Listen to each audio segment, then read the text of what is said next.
பகவான் அருணாச்சலேஸ்வராய நமக.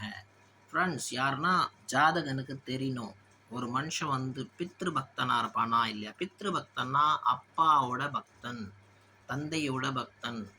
இந்த மாதிரி எந்த ஜாதகத்தில் அமைப்பு இருந்தா அவன் அவனோட தகப்பனார ரொம்ப ரொம்ப மரியாதை கொடுப்பான். பீஷ்மர் மாதிரி. பீஷ்மர் பார்த்தீங்கன்னா அகண்ட பிரதிஜ்ஞா பண்ணார் அவங்க அப்பாக்காக, நான் ஜீவனத்தில் கல்யாணம் பண்ண மாட்டேன், உங்களுக்காக எப்பவுமே சேவை செஞ்சு இந்த ராஜ்யத்துக்கே அர்ப்பணமாவேன்னுட்டு அகண்ட பிரதிஜ்ஞா பண்ணார். அந்த மாதிரி குழந்த ஓரளவுக்கு இந்த காலத்தில் அது யுகத்தில் ஒரு வாட்டி தான் அந்த மாதிரி குழந்தை பிறக்கும்.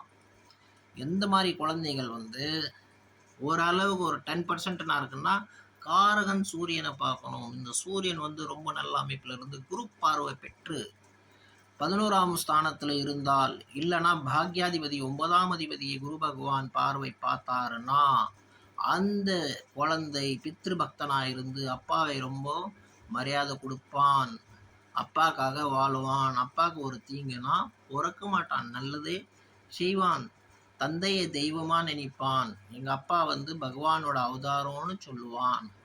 அந்த மாதிரி ஒரு நரகுணங்கள் அவங்ககிட்ட காணப்படும். நரத்திலேயே நாராயணனா தகப்பனாரை பார்ப்பான், மகாவிஷ்ணு அம்சமாக பார்த்து பகவானை வழிபடுவான், தந்தையை. இது உண்மையான விஷயம். பகவானே சரணம்.